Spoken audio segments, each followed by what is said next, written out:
Nobody saw this coming. Not the friends, not the fans, not even the people closest to the pulpit. After more than 3 decades of marriage, Lisa Weiss, the quiet, supportive wife of one of America's most respected Christian marriage counselors, finally broke her silence. And what she revealed wasn't just heartbreaking. It was the kind of truth that shakes the walls of trust in a whole community. This wasn't just another tabloid headline or a scandal in some far-off celebrity circle. This was inside the heart of the Christian community.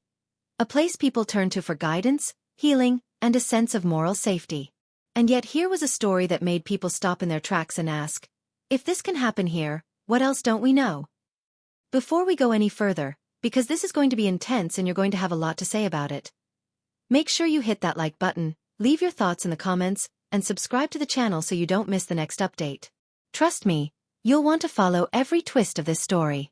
Lisa's words didn't come from a place of revenge. They weren't polished or rehearsed. They were raw, calm, and unshakably real.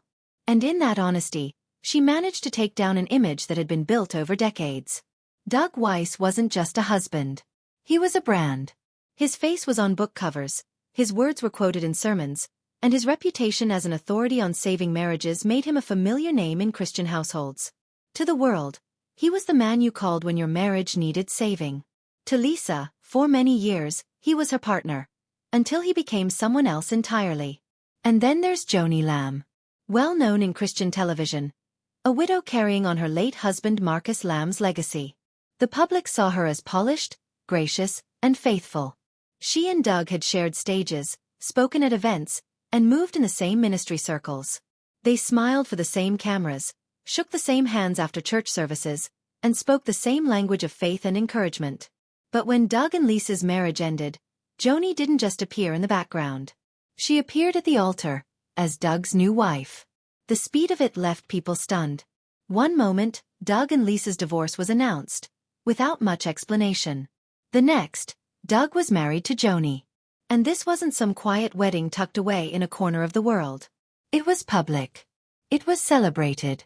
And it sent shockwaves. For Lisa, it wasn't just the timing that hurt. It was everything leading up to it. The years of emotional distance, the silence, the way Doug had withdrawn from their home life and poured himself into his public image. She remembered the moment when he stopped looking her in the eyes. The phone calls that went unanswered. The strange tension whenever Joanie's name came up. She admitted she used to brush those moments aside, telling herself Doug was just stressed or tired. But when she looked back, it all connected. And the picture it painted was ugly.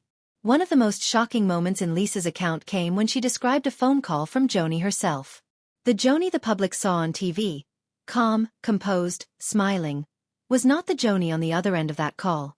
Lisa says Joanie was furious, shouting obscenities, and even making accusations about Lisa's son, Jonathan.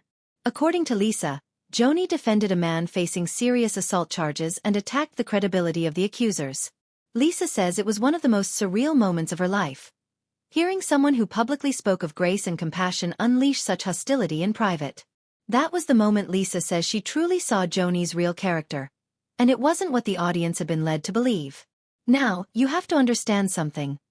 Lisa wasn't just speaking as a hurt ex-wife. She was speaking as someone who had lived behind the curtain of Christian celebrity culture.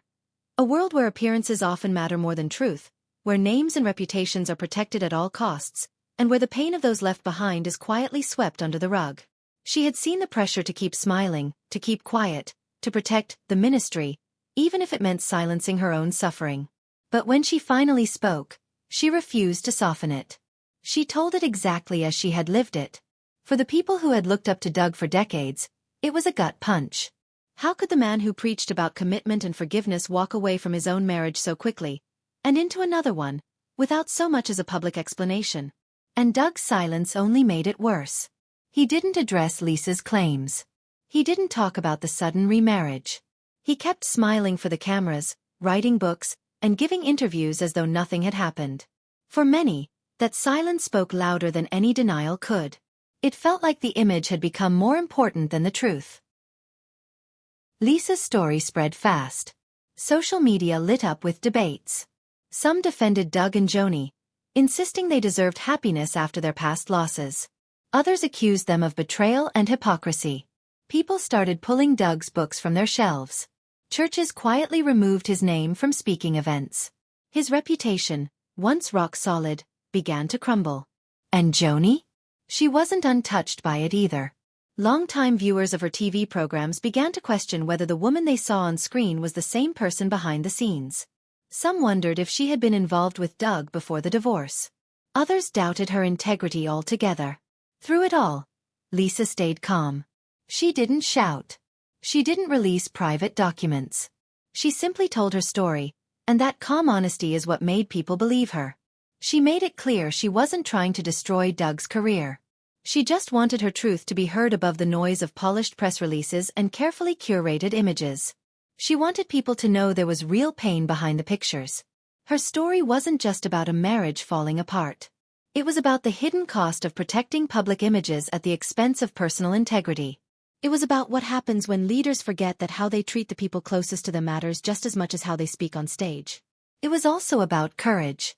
Because speaking up meant opening herself to criticism, judgment, and speculation. But Lisa decided her voice mattered more than the whispers around her. And in speaking up, she connected with thousands of people, especially women, who had been through similar experiences. Messages poured in from strangers thanking her for her honesty. She had become, unintentionally, a voice for others who had felt silenced. Even now, the church world is divided. Some believe Doug and Joanie have done nothing wrong and that they deserve to move on. Others feel deeply betrayed, not just for Lisa's sake but for the example this sets. And the questions remain. Was there more to Doug and Joanie's relationship before the divorce? Why the rush to remarry? And why the refusal to address it publicly? Lisa may never get those answers. But she's found something else. The freedom to tell her story, to reclaim her identity, and to remind herself, and others, that being betrayed doesn't define you. It's a story that leaves us with a challenge too. In a world obsessed with appearances, are we willing to value truth over image? Are we willing to look beyond the stage lights and see the reality of how people live off stage? Because as Lisa's revelation proved, the truth will eventually find its way to the surface, no matter how deep you try to bury it. So what do you think? Was this just a case of two people moving on after heartbreak, or is there more to the story than they're willing to admit? Let's keep this conversation going. Drop your thoughts in the comments, hit that like button if this gave you something to think about, and subscribe so you're here for the next part of this unfolding story.